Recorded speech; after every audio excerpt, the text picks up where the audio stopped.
So let's go ahead and finish implementing the rest of the page object repositories. We have 3 more errors, but I believe that it's because we need to fix one more class. So we are here at the user interactions course page.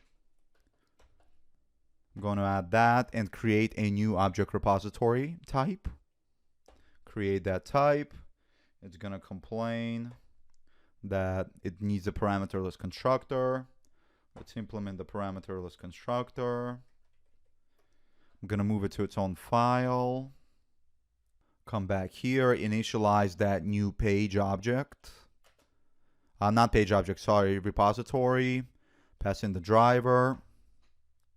And now just get this element out of here.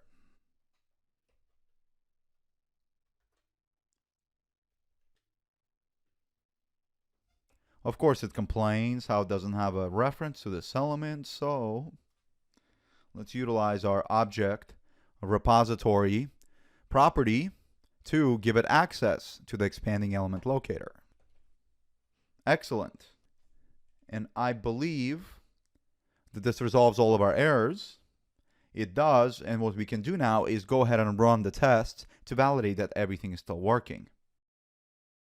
Our tests are here. Let's go back to the Test Explorer. Let's build everything.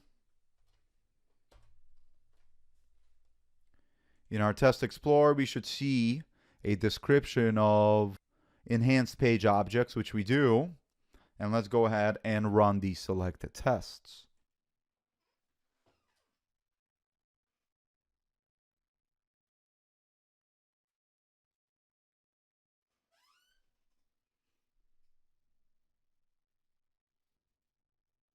Okay, interesting. One of our tests has failed. Let's take a look. The course did not open successfully. And that's for this assertion here. Let's quickly take a look at that assertion. Oh, and of course, you can see that there's a problem here with this test in that it only waits for 3 seconds, but you saw that loading icon should be waiting for much longer than 3 seconds. So it waited for 3 seconds and then it timed out and threw that exception.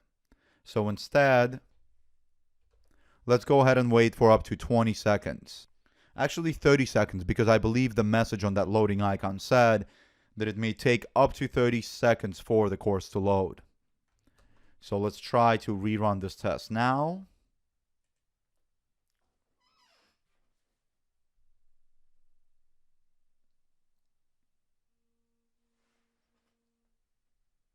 All right, there it is. Just a simple synchronization problem.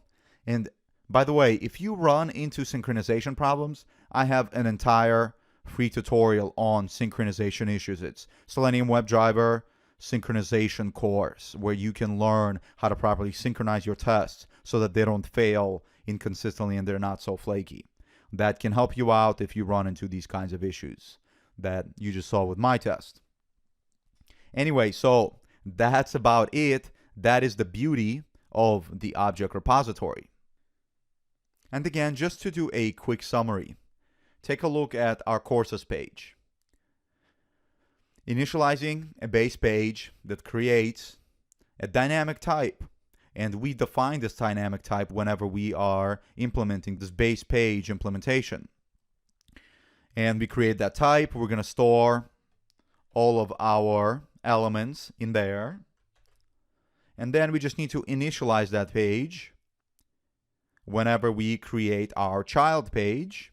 And now we can utilize all of our elements using the object repository property. And that's going to give us access to the relevant object repository, which is in this case courses page object repository.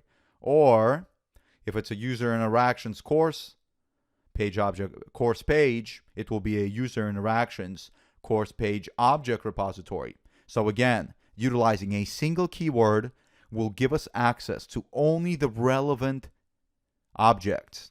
How fantastic is that? I think that's the beauty. And of course, now each of our pages follows the single responsibility principle, because now it doesn't manage objects, it doesn't manage elements and interact with the page. Now each of our pages only interacts with the page, and the manager of objects is the object repository.